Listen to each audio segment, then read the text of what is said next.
live this life, I walk this road, then you can talk shit.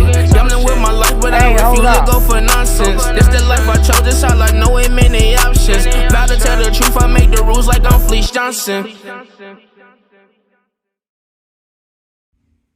Hey, what's up? This is Big Lee with Hustler Spirit. I see you got your beanie on today, Fleece. Oh, man, you know what? Represent. That's right. That's right. Man, you told me a story about we always talking, so you talk about stories pretty much nonstop. Anybody would spend that much time in there. But you told me the time when they wanted the people in the suits came to the prison to see if they took care of you throwing the duty problem. The feces, yeah. Feces, okay. What happened? What did they do to come and confirm that? Well, first of all, let's go to our understanding of what prison is, right? And how they treat people in prison. Let's get to that first. These are the people, these guards in the prison that I was in. You know, they were nasty. They threw my food in on me, smacked it at the bars, all this stuff, you know, just being nasty. They racist. They try to pay inmates to kill me. Inmates would come up to me and tell me, the guard gave me a butcher knife and gave me $50, man. I said, who? They said, we can't tell you that, man, because we ready to get some money out of them and some drugs and all this. I said, okay. And they treated me real bad, so when I started throwing feces on them, duty, they didn't have really a solution to that. It ain't never been done. Ain't no inmate ever tried them like that. I'm talking about, when I say duty, I ain't talking about a cup. I'm talking about 3-gallon buckets of duty. With glass, magic shade, sour milk, all that stuff in there to enhance the smell, the foul smell of it. Yeah, y'all want to treat me. So I'm in a cell and it's bars. Picture this, bars. They come in, the engineering department come in with a big old plastic glass about this thick and put it up against the bars. Now they get ready to fit it over the bars where... So you can't throw the feces. Yeah, and so they put me in a cell. They put the plastic, and then they put a steel door up behind that. I had 3... You got the bars, the plastic, and a steel door. And then the toilet flushes by itself every 10 minutes.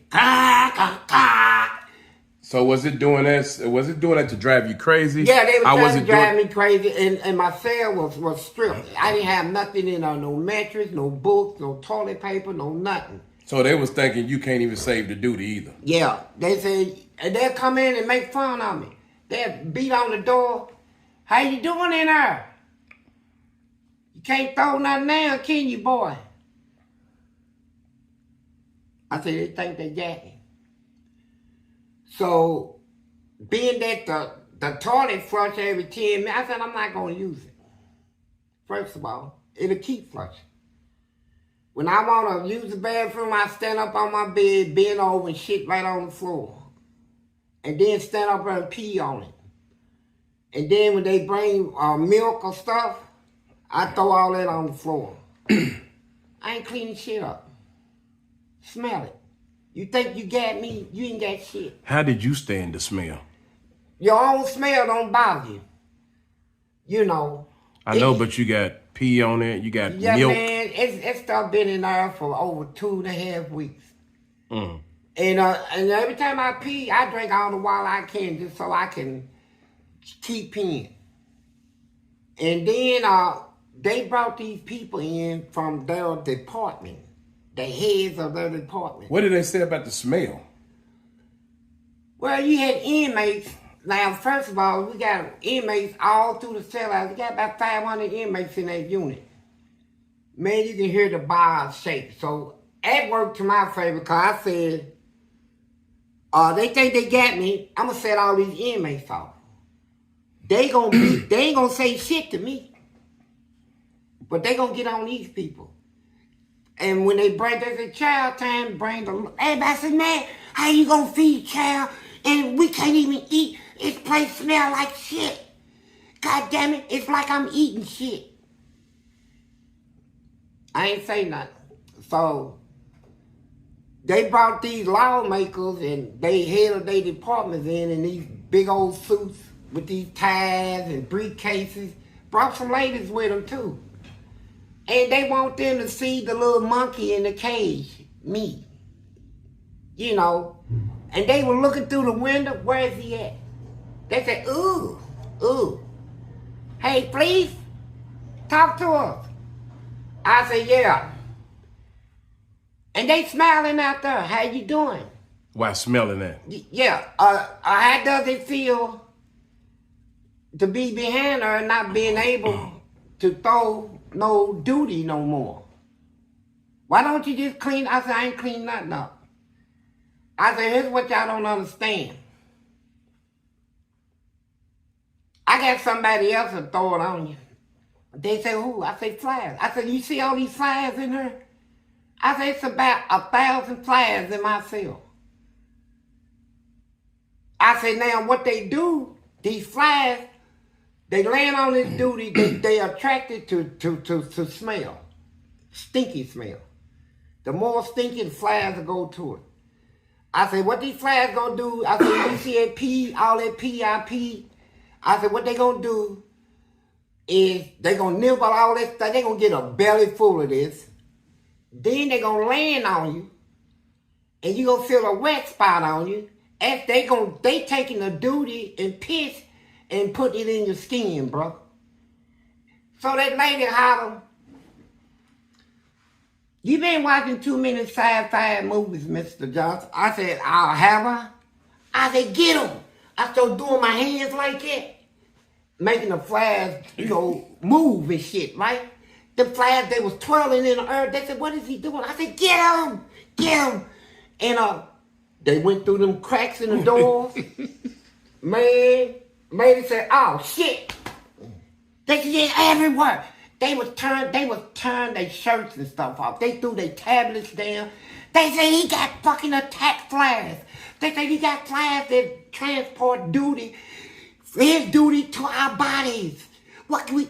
They transferred me that same day. Keep on messing with me. Transferred you where? Back to Eddyville. Eddyville said we don't want. We sick of. What was you at, LaGrange? Yeah, LaGrange. And they said, get him the hell out of here. Them lawmakers, one lawmaker said, man, it was back. They went down in his shirt, them flies. I said, can you feel it?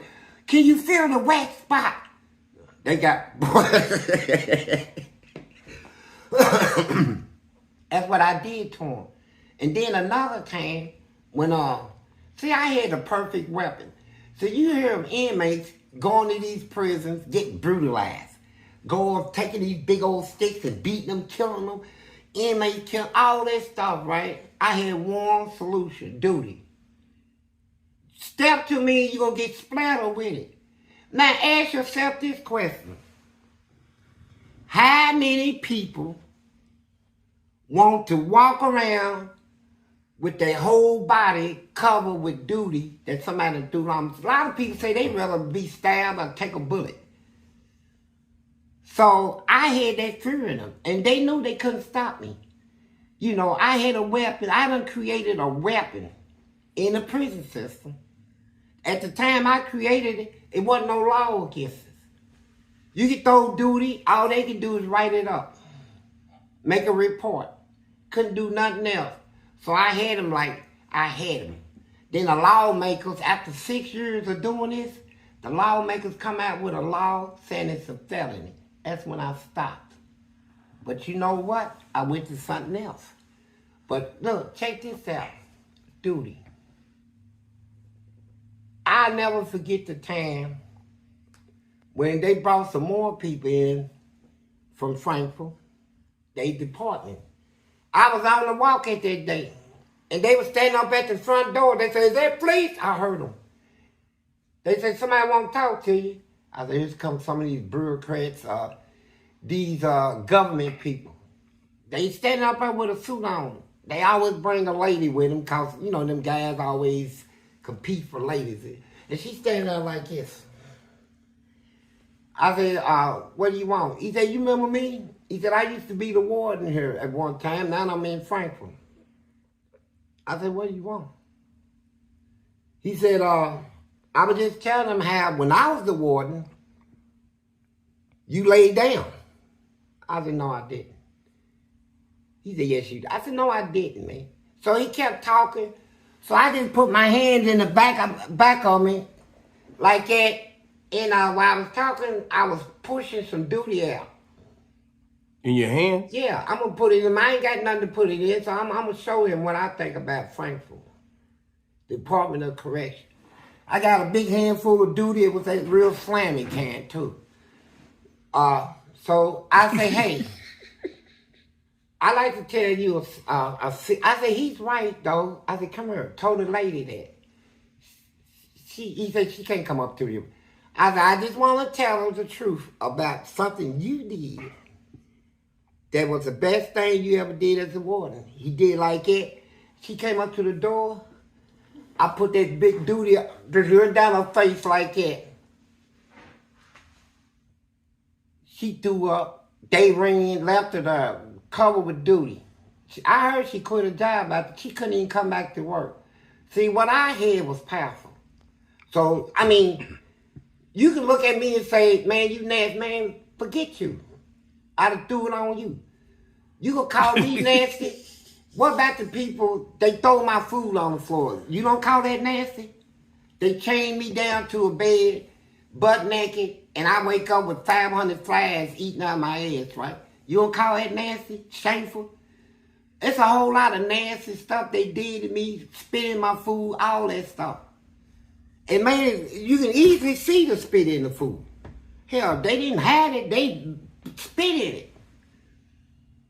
So, me, I'm looking at it like, you know, I'm raw. R-A-W, raw as fuck. I can get rawer than anybody in this world, bro. If you bring me there. And they brought me there. So I'm like, who these white people think they are, man? You think you gonna shame me and what? I'm gonna try to take it to court and y'all gonna deny it and I was, man, you know what? I'm gonna get you back. And I'm gonna tell you how white people is, man. The ones that work in these prisons, not all of them is bad. But they got a lot of bed in there. They got a lot of bed everywhere. White, black, Mexican, anyone. But my point is this. I'm the only inmate in the United States, period, that ever fought this system the way that I fought them and make it out alive. You know, they hateful, man. And they got organizations similar to the mafia or something. They turn up your meals, do all kinds of stuff, man. So people ask me, do I feel bad? No. I don't feel bad about it. So you must have been you must have been spitting a lot for them to put that mask on your Hannibal. I never spit it a lot to get. They put the mask on me to humiliate me. Oh, and yeah. Hannibal collect the mask. You know, that's when I was biting them, biting people and all this shit, right? But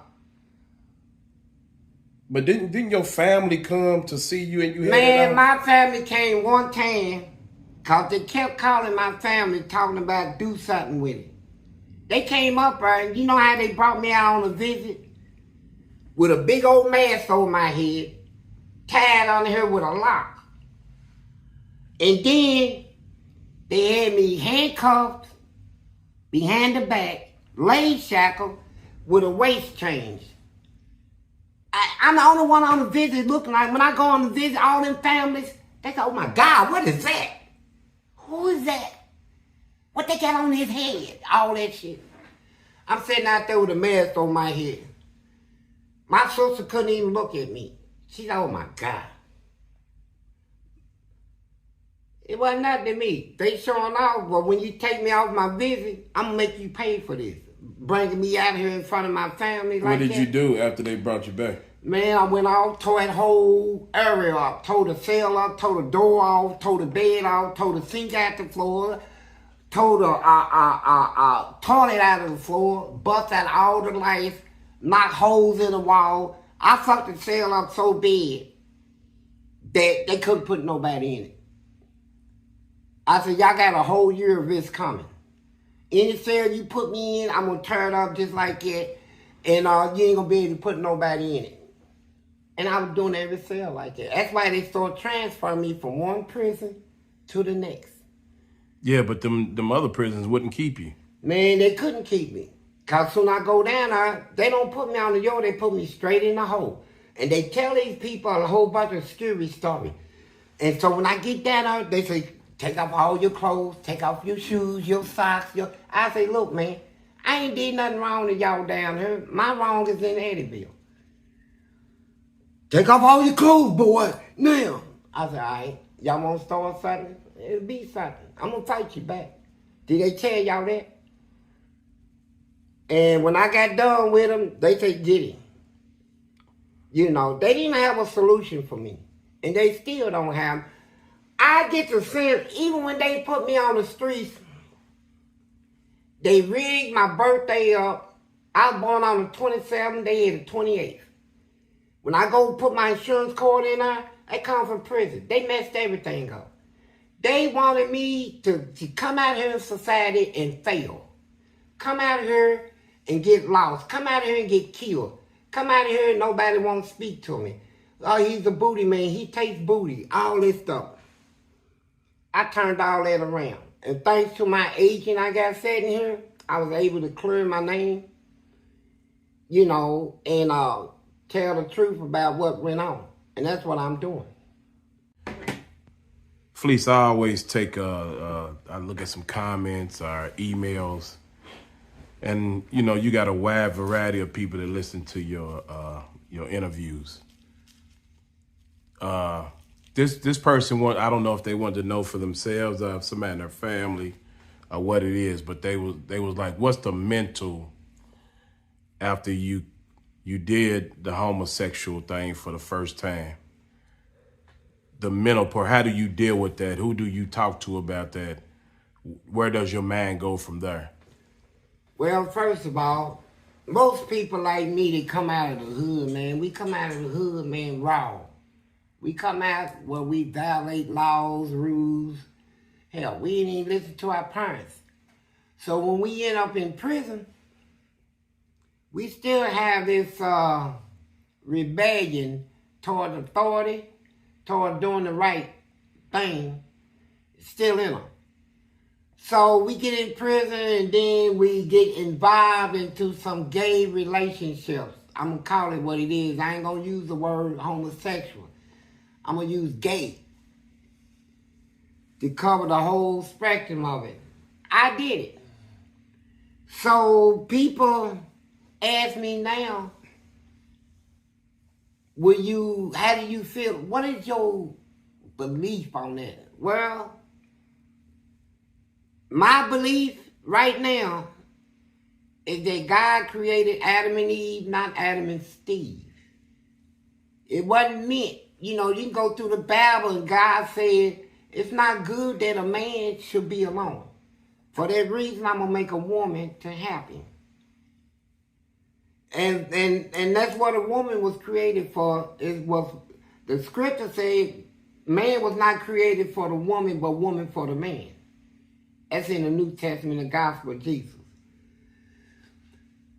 Even without the gospel, even without religion, even without God being in the picture, it's wrong. I now see it as wrong.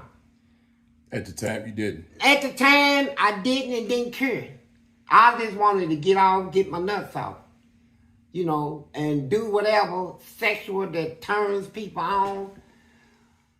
And as I growed up, man, more and more I'm convicted in my heart, man, that this is the wrong path, man.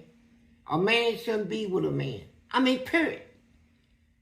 You know, And I realize now when I start seeking the truth of things, I realize that even a man can get titties, he can get breasts, he can get his penis cut off and his balls, but you know what? He's still a man. Despite any alteration of your body, your private parts or whatever, you still a man. And when a woman wants to transfer from a woman to a man, you can't do it. What you was born to be, you'll die being. I don't care about your makeup, your coloration. Now, I'm the person that can stand up here and talk about gay stuff because I done been gay. See, the gay population could never come against me. Oh, he's criticizing us. Nah, I done been you. And I'm able to sit up here and talk about it. It's wrong. It is. It's the wrong thing to do. Two men laying in the bed doing each other. Two women in the bed doing each other. It is not the design of things. It is not the reason we was created. No matter what, we should never go down that road ever. But I went down that road. You know, and down that road, yeah. I never want to go down that road again. Ooh. It hurts. You hear me? Hurt me to duty, man. You can just imagine taking something up in my booty. I put something in somebody else's booty. You know. It's something that the world is going to have to wake up to, man. And realize that this ain't the way to do things. Because I'm going to tell you why. See, when it's left unchecked, the gay stuff, when you done created a society where nobody speaks against it, nobody says wrong, or nothing like it, it's going to thrive. Once it gets accepted in society, in the world, it's going to keep coming. It's going to get larger. Wouldn't you say it's accepted at this point? Yeah. With six, they say there's 1 billion gay people worldwide. 1 billion. That means you can fill the United States up 3 times with nothing but gay people. Take all the people out and fill it up with gay people 3 times to try to reach up to 1 billion. That's how many people is doing it. And they young, they old, they girls, they men, they teenagers, they kids just doing it. And they all getting caught up into this gay thing. And when you read the scripture, now we're going to bring God back into it. Out of all the sins that people commit, this is the major sin that God called an abomination. Boy, if there's any sin they would call God to just, it's that one, the gay stuff. It's bad, man. And I learned this, though. And then you want to ask me, okay, Mr. Johnson, you done went there and you did it. You did it. And so now you don't do it no more. Does it ever enter your mind, your heart? Is the tendency still? That stuff is going to always be present. I don't care who you are. If you gay, then next week you say you ain't. You probably ain't. You still get the urge. You still got some tendencies in you, man. Sometimes when you close your eyes, man, your mind will go from an imagination from you. You might see a girl on the street. And I said, dude, boy, she got a butt. Boy, she's built, she's cute. And then you start getting sexually aroused. And then your thought will go from her, and then you'll think about somebody that, a man, with a big butt, or legs, or cute. I mean, you got to always, it's a battle within yourself. Being gay, stop being gay. Hey, it ain't easy. Some people say once you gay, you always gay. I don't believe that. I believe in this strength. I believe that from weakness, we can become strong. Why would you say you're not gay no more? Why would you say somebody Because here's the reason. That's done that? Because people like me, I don't know how you not gay anymore. Yeah, I'll tell you how. All right. It ain't no different from me picking up a green lighter. This is how easy and simple it is. This is a lighter. And I might tell you that, man, this is the only lighter I use to light my cigarette. Then I might say, oh, throw it down. I don't even want to light it no more. When I want a light, I'm going to ask somebody to give me a light. It'll stop me from smoking too much. It's that simple. Being gay, not being gay, some people say once you're gay, you always gay. How can you stop? Hey, you can stop anything. Some people eat pork all their life and then turn Muslim and say, you know what? I don't eat pork no more. And their mama will get mad. What you mean you don't eat pork no more, boy? I raised you off this stuff. You know, this and that. And it's no different. You know, you comparing apple to oranges. Nah, I ain't gonna pray. I'm gonna say it like this. Okay. I have a firm belief that our man, the way we was created, the way God created us, in a special way where we can stop something. We can actually stop doing something. Doing something don't mean you're going to always do it the rest of your life. We got killers that don't kill no more. Yeah, but they're still, we got people they still qualified as killers though. Yeah, they just don't kill no more, but they still murderers. They were a murderer. Just like in the Bible, Saul, whose name was changed to Paul. When he was Saul, he was involved in thousands of people being killed in the name of Jesus. It was so bad that Jesus came down and talked to this man himself and converted him to where the man that was killing is now saving lives. He saved way more than people are still being saved. Just pick up the Bible. Paul wrote most of the stuff in the Bible.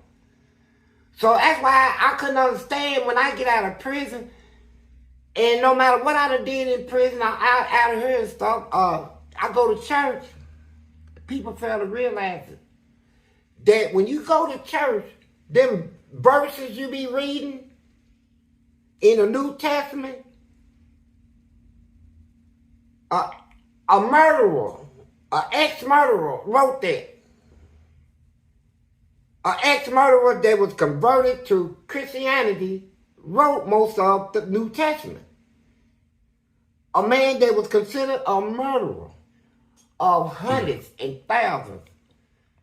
So when you go to church, don't try to, when I walk in there, you say, oh, he just got out of prison. Yeah. Now, back to the gay stuff, because I don't want to keep jumping from topic to topic. My belief is this. You can stop anything you want to stop. It's up to you. Now, according to the world of people, the opinions of people in the world is, he ain't gonna never change. He'll always be gay. He'll always be looked upon as gay. Now, being looked upon as gay and being gay is two different things. How people look at you don't mean that's how you are. You know.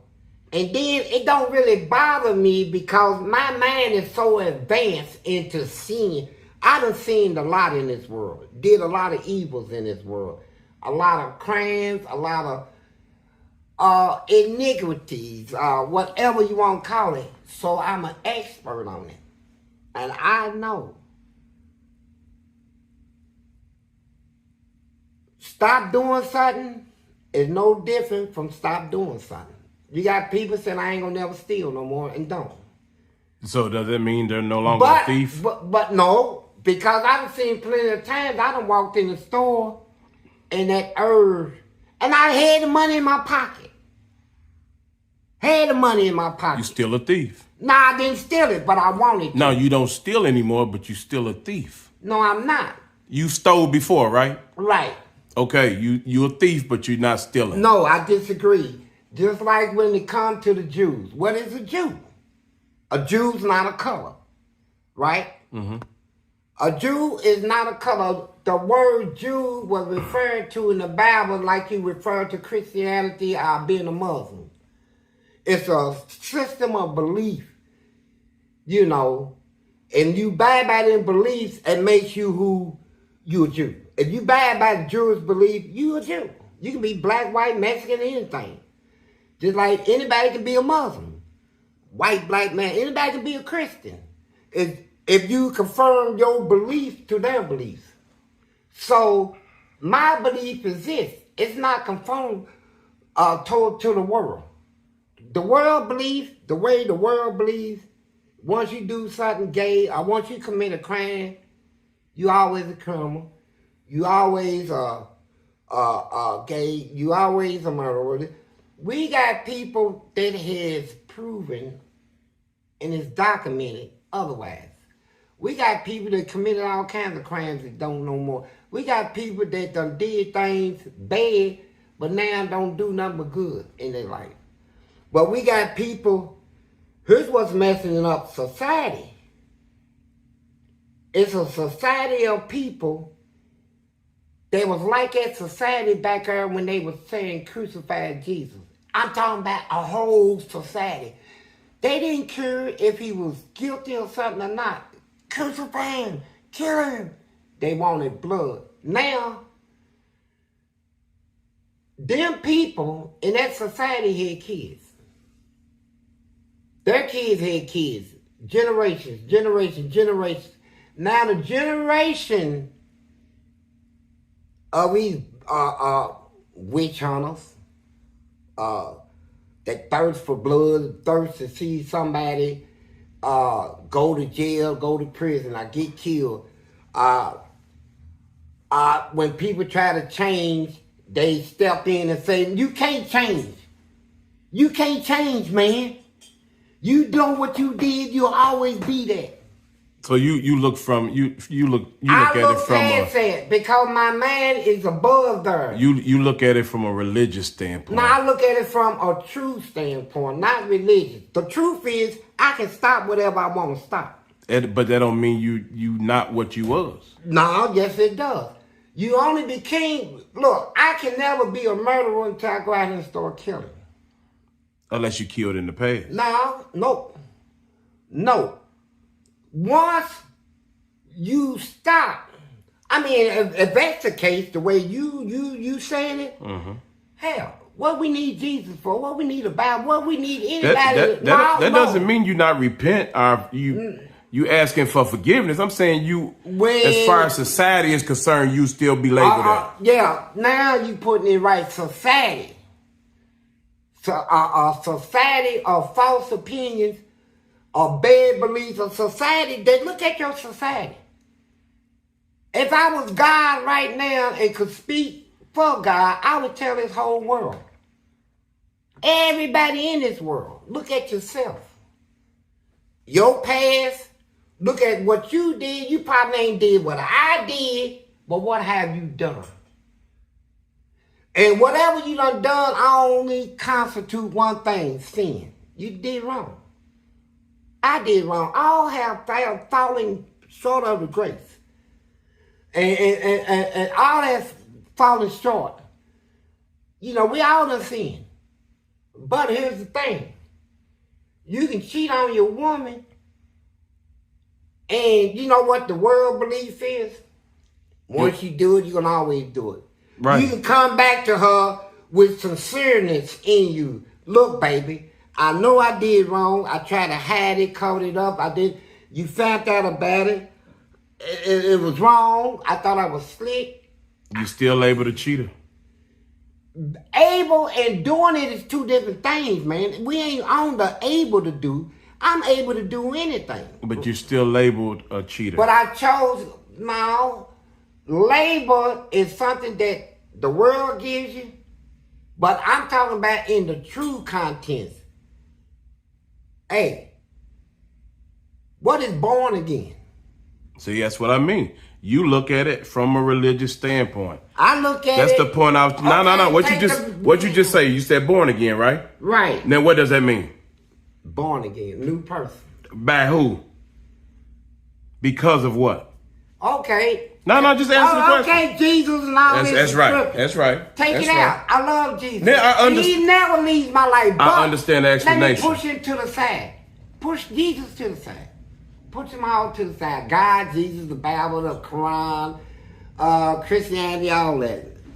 Push them all to the side. Okay, let's go by my belief. What I believe. Not born again, your belief. My belief. Okay. I'm not going to let nobody tell me what to believe. Unless what they telling me is true. If I feel what you telling me ain't true, it's your belief, not mine. My belief is this. People can change. My belief is that it's been documented all over the world. People have changed from one person to the other. From bad to good, from good to bad. There's people that have been through a lot, raped. There's people that did a lot of raping. There's people that indulge in gay stuff. That still mean they grapers, though. Are grapers. But here's the thing. I think I'm thankful that I'm able to reach the truth without so much as having to go to church to get it. I into the Bible. I ain't other religion. It's the truth. You said religion is what makes now you we stop, gon' right? now I said I'm not gonna I'm leaving it out. You just said it. I said without it. I'm saying without all of that, I can reach the truth. If I know something is true, it's just like if I know this is green, you cannot make me think it's blue. I don't care if the whole world believes it's blue, it's green. Now you got, this is red. Somebody gonna tell me, no, it ain't red, it's orange. Believe what you want to believe. It's red to me. And this red is the real color. But what made now, when you can reach the truth, now, I know where you're going, but let me say this. The truth is where I'm at. Okay. What is the truth? Mm-hmm.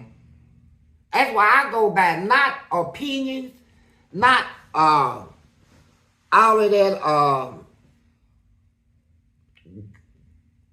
what they call it, conspiracy theorists. I go by one thing, the truth. I go above what scientists go by.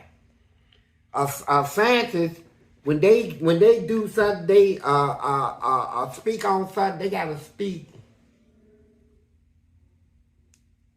nothing but pure truth in that area. The scientific community will not accept nothing else. Me, I go after the truth. I don't go after what so-and-so thinks. Once you gay, you always gay. I don't go by what they say. Once you do it, you should always do it. No. Nobody's saying you should always do it. Okay. Let's say you will always do it. It'll always be in your heart or whatever in your mind. No, they just saying once gay, always gay. That's what they say. I know for a fact.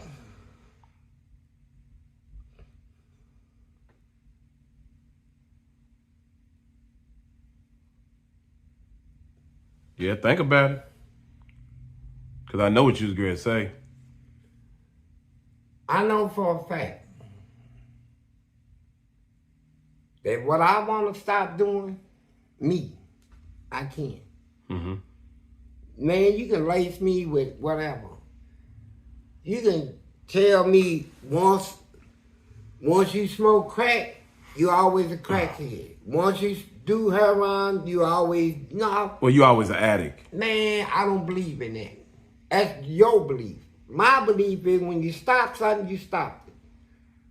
You know, you can say, I can say I stopped smoking. I don't care, and stop. I don't care if it's for 1 hour. I stopped for 1 hour. I did stop, but I started back. You begging now. No, I ain't begging nothing. You begging now. What I'm saying is this world that expect me. I'm living in a world, the foulest world. When they talk about creatures, the most violent, vicious creatures in the world, the first thing they come up with is humans. It ain't the animal, it ain't the lion, the tiger, the snake, the crocodile, it's humans. They are the most vicious and violent of all the creatures in the world. They kill everything. You proved that yourself. Well, I was part of it. Now, I'm now trying to prove, I was deceived. You made a mistake. No, deceived. Ain't no mistake. Okay. I didn't do it as a mistake. Okay, deceived by what? What was you deceived by? False beliefs,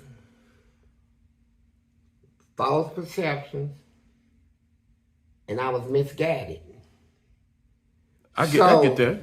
I get that. I'm right now, I'm back on track. But let me tell you this. What put you back on track? Now, I want to say this because you're trying to make me not say this, and I want to say it because you're part of the world. I got. Hold on. What does that mean? I'm part of the world. I include you in it. Okay, well, go ahead. You know, because you're going to say the other part too, so go ahead. Yeah, okay. You expect me. I don't care. I expect you? I don't care if I ate duty 3 times a day. That'd be nasty. This world I'm living in, and the people and creatures in this world,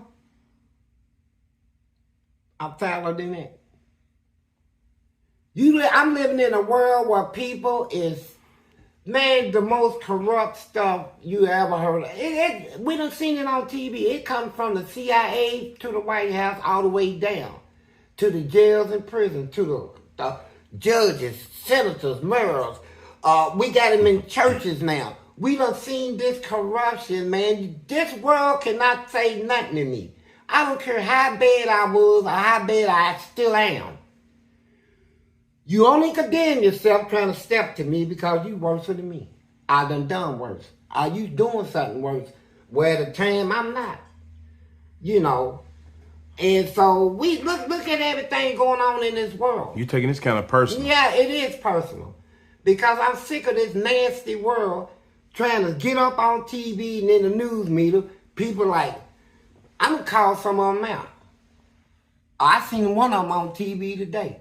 Gayle King. Gayle King. Wait a minute, you love Gayle. Yeah, I do. Yeah, I do love Gayle, man. You hit me hard right there. You should have said that's my girl, man. I love the hell out of her, man. But I don't understand her sometimes, man. Well, just because you love somebody don't mean you're going to agree with everything they say. Well, Gayle, I don't know, man. But What's she say? I got jealous.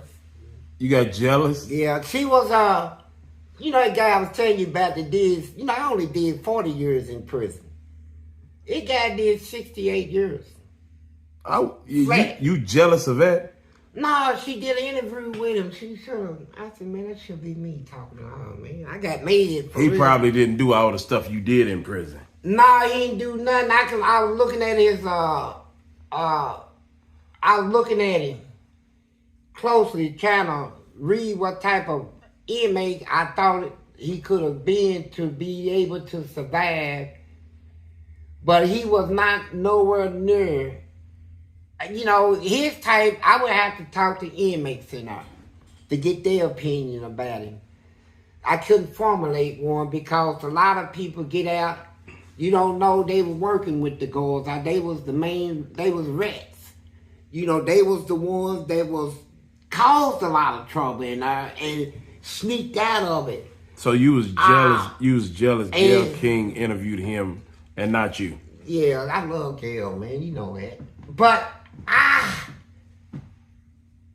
was looking at it. I looked at it and I was like, why did they show this dude all this attention? And he ain't did nothing but 68 years. I did 40 fighting. Nothing but I changed my whole penal system. You really upset about that too? No, I did more than him. See, what hurt me is when I left the penitentiary, I left the prison like a hero. But then people, white people, are like, it made him threw duty and all that on us, man. He done tore up all our stuff, cost all this money. And now he's looked upon as a hero, but we gonna fix it where you can only see him as a curse. That's why they start putting all that nonsense. He raped people. He raped people in prison, and I like, for real. I mean, 40 is crazy, but 68 is unheard of. It is. He was 15. I do hear about several 35 and 40 year, sentences. I've never heard about 68. And they said during Eisenhower was president. That's how far back it was. And the guy... Just think, he was in there almost 20-something years longer before you even got there. He was in there 20-something years before you even got there. That's crazy. What you want to tell Gayle? You got something you want to tell Gayle?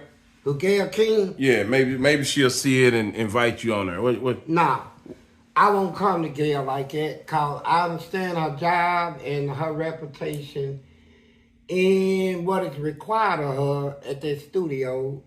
The people they interviewed got to be, they got to all agree on this. And Gayle, she's top dog. She always say, I'm the first at workout and the last one to leave. And she is, but how you know she is? I believe her. Oh Lord. Yeah, I believe Gayle, man. But I'm not gonna put her under no pressure. You know who her best friend is, right? Who? Oprah. Oprah? Oprah. I don't like Oprah. Why? I just don't. Why don't you like her? How you just don't like somebody? I don't, look, here's me. I don't have nothing, but you always seeing me help people. Mm-hmm. Yeah, I do. I always happen. If just like LeBron, he bought that's your dude. He bought a house for $100 million. That's his money. He can buy what he want with it. He still want to live. He hired all his friends and they all millionaires. Yeah, but despite all that, he looked out for his people, man. Man, can I finish talking? You hate that, don't you? Nah, I don't hate it. Run this past your man, though. This is knowledge. Imagine me with $1 billion. Mm-hmm. I would get me... Did he? I would get me some land, at least. You would have had women everywhere. Will you please let me talk? You would have had women everywhere. Can I talk? You've been talking for an hour. I'm just saying, okay, I'm saying this about Gayle King is like... That's what I'm trying to get away from. Go ahead. Talk about Gayle.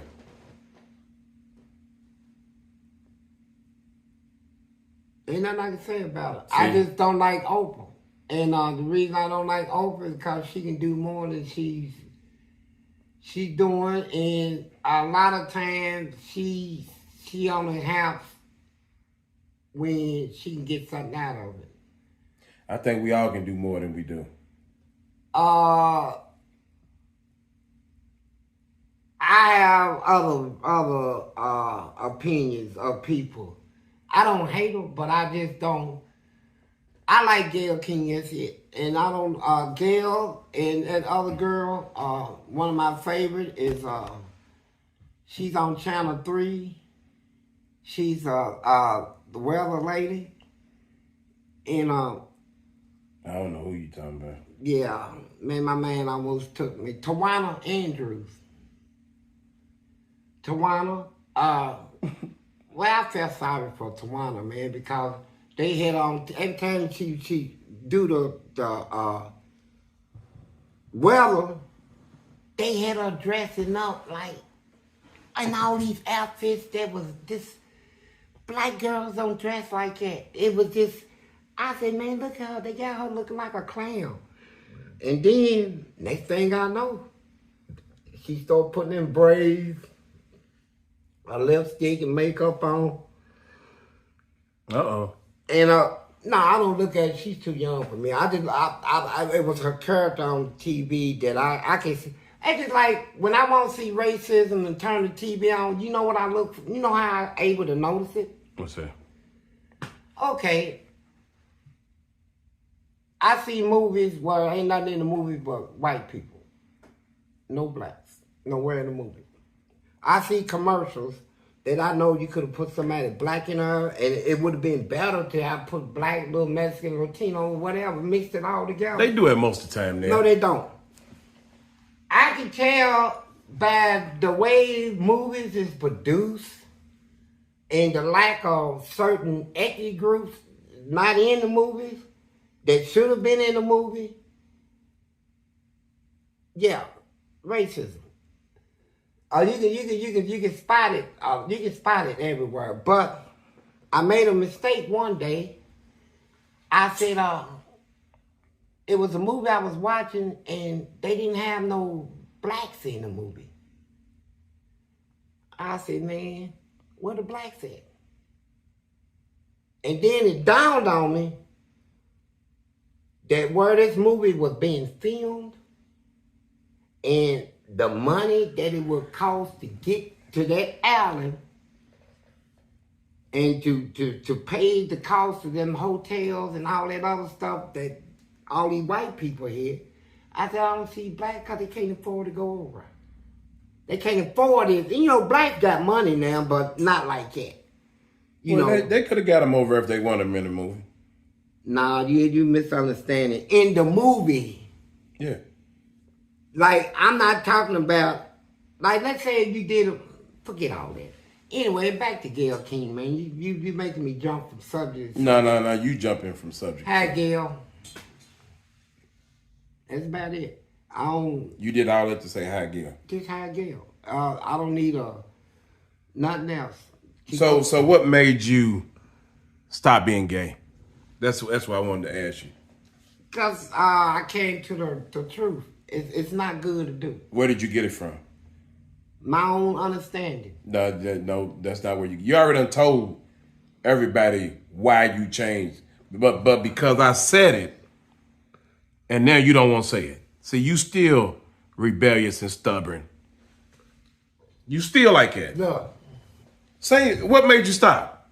What did you start believing in? That's Jesus, right. Okay, Jesus, well, say Jesus. that. You gonna say? I'm not. But you was gonna say saying, everything except that because you didn't want me to be right about it.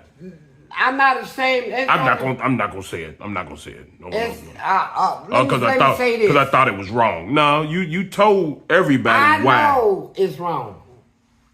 But what made you stop? I'm saying, it was Jesus. Okay. It's Jesus. Oh, I'm glad you're on the Jesus. I won that. No. Yeah. Big Lee. Way to go. Jesus. Okay. Listen.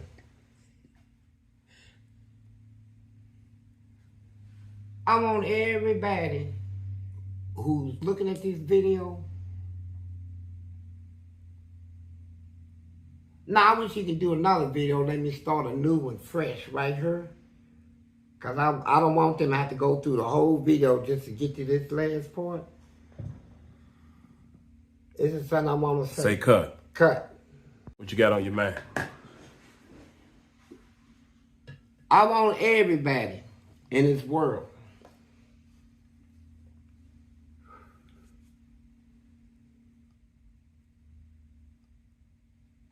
to hear me out. Just let me say this. I'm not asking you to believe me, not believe me, or whatever. It's on you. I want to tell you a truth.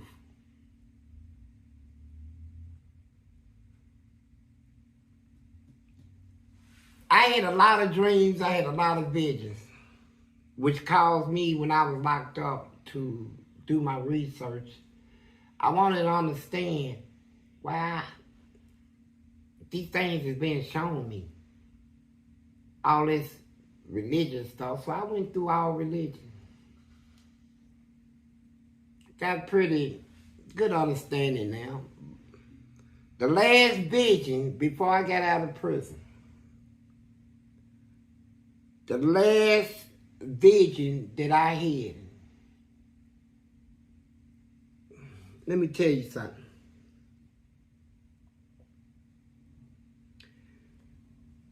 It was the devil. It was of the devil being released from his prison and spoken of in Revelation when it said he's 1,000 years in prison, all that. I ain't believe it. I really didn't have an understanding. I was like, where the prison at? You know, all that stuff. But the last vision I had,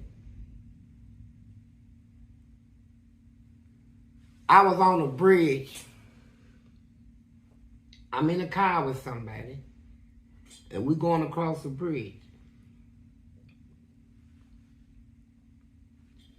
And it told me that as we was going across the bridge, it was already came to my mind that this devil is getting ready to get released from his prison.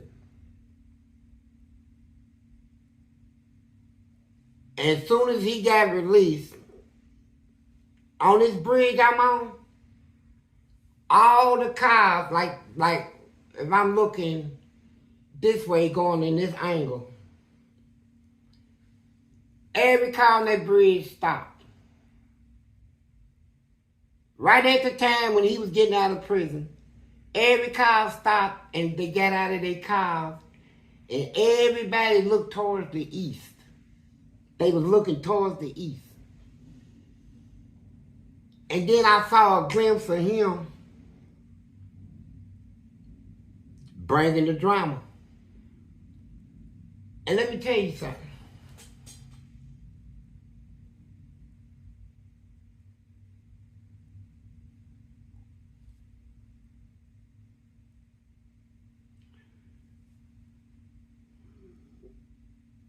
I don't know how to. That's one of my regrets is my education, being able to explain myself in an educational way, to use the proper wording and all of that. I'm something like Jeremiah in the Bible.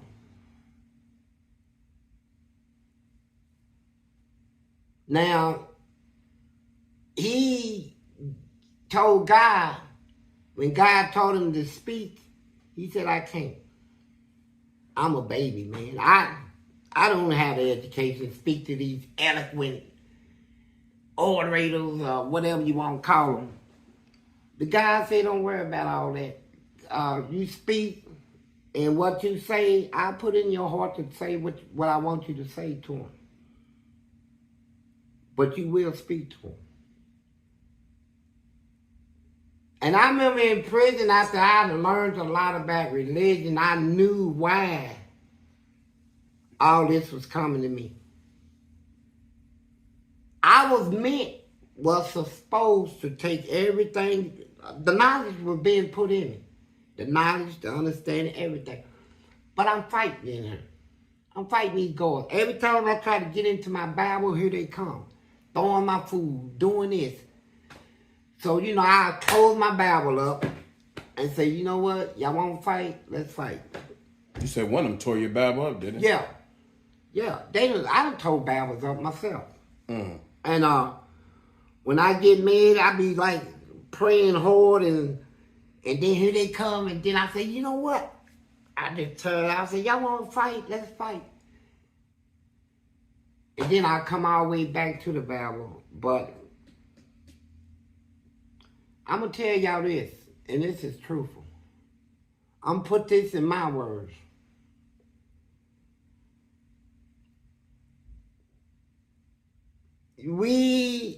This world needs to start preparing itself,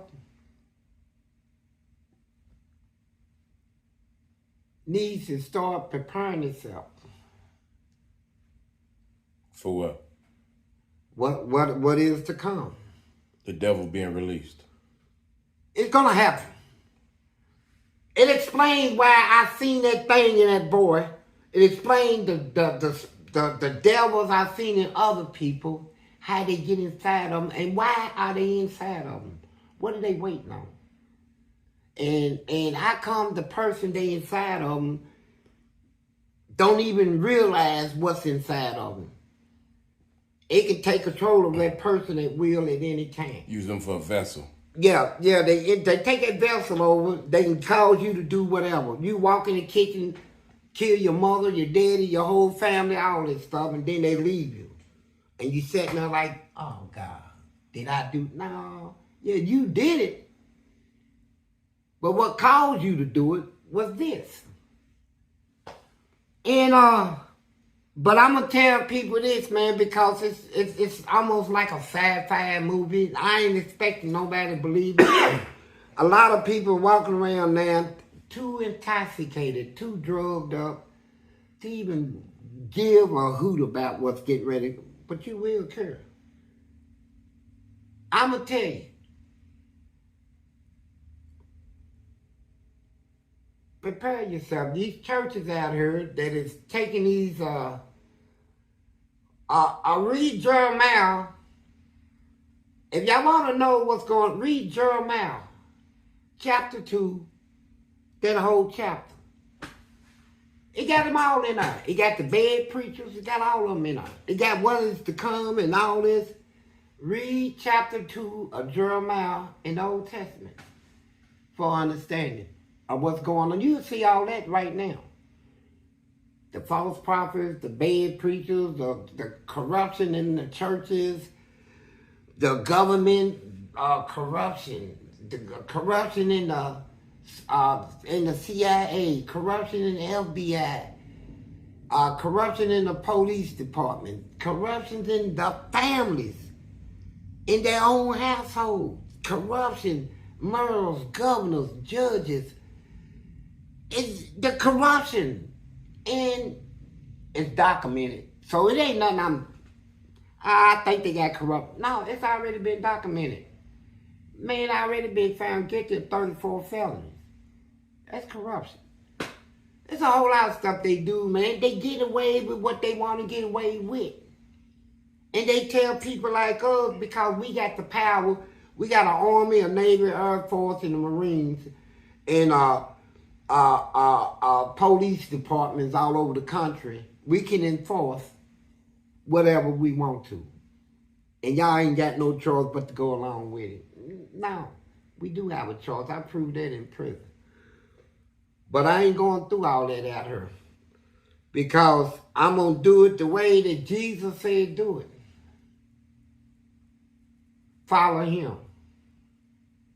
Don't follow the world. Don't follow your neighbor. Don't follow somebody that's going to hell. Follow him. You said the devil's being released. He's going to be. I don't know when, but I know I seen the vision. And the time of the vision, or when it's supposed to actually happen, I saw a glimpse of it. It's going to be bad. It's going to be bad. I think he's already been released. No, he got, no. All this stuff going on, you don't think he's already here? No. He got his when the devil left, got kicked out of heaven into the earth, he took a third part of the angels with him. A third of the angels of heaven went with him. That's just like Trump got supporters, she got supporters. His supporters went with him. And when they got down here, they said they started looking at the daughters of men. And it was delightful when they started having babies. Or with humans and stuff like this. And now we got a situation now in the world where doctors, psychologists, everybody mind-boggling stuff. It ain't mind-boggling to me because I already know. You know, I don't need a pope or nobody up there to tell me. I already know about these spirits, right? That gets inside of people and get them to do things. And people wonder, how can a man, 42 years old, rape a 3-year-old baby girl? How can he even think that his penis can even fit? And without doing damage?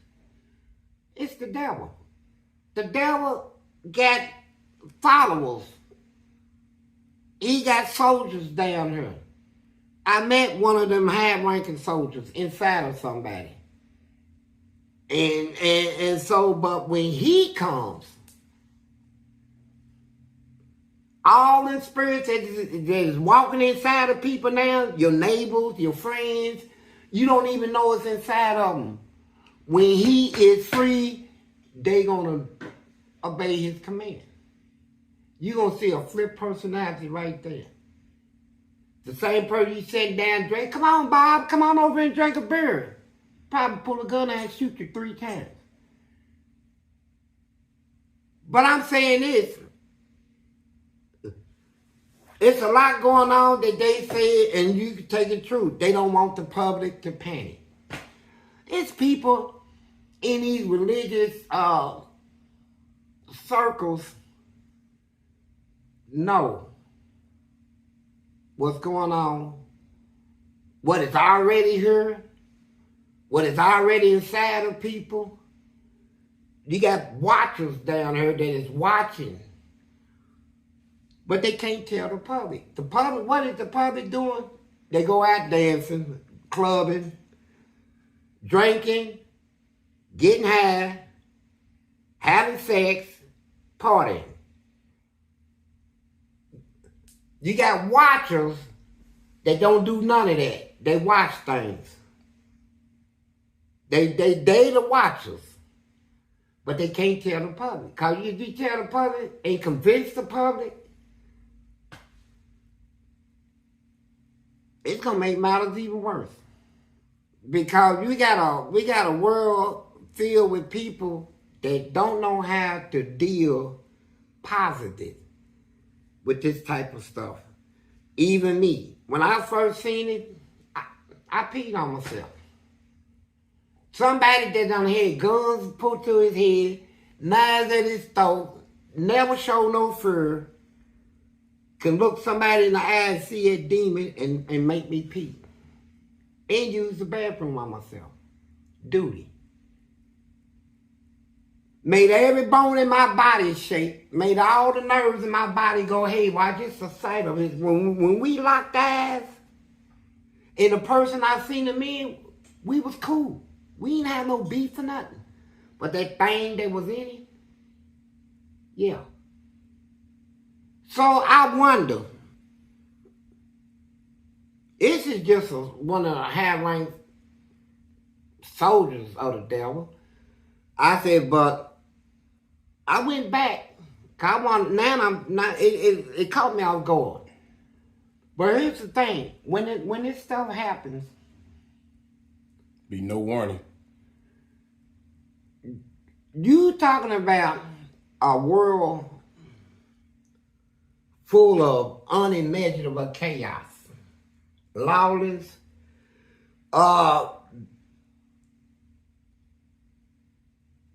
the main thing I seen out of all of it, that I felt, that them things hate us so bad. I'm talking about, I was able to actually feel the hatred. It was of this thing towards humans. It was like undescribable. But only thing I need to tell the world is, even now, people say, being that you know all this, why ain't you fasting? Why you still smoke cigarettes? Why you smoke weed? Why you cuss?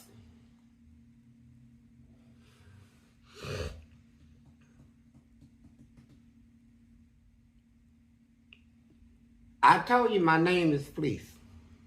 And that I was a Hebrew. I also told you that the original definition of my name, Fleece, in Hebrew, in Greek, means to destroy the enemy. Feel me on that? In the religious sense, Jesus said this before he departed. I will not leave you comfortless, but I will send back a comforter. And I would teach him, and he would teach you. And this and that. Religiously, fleece is the wool that covers a sheep, which is the comfort of the sheep.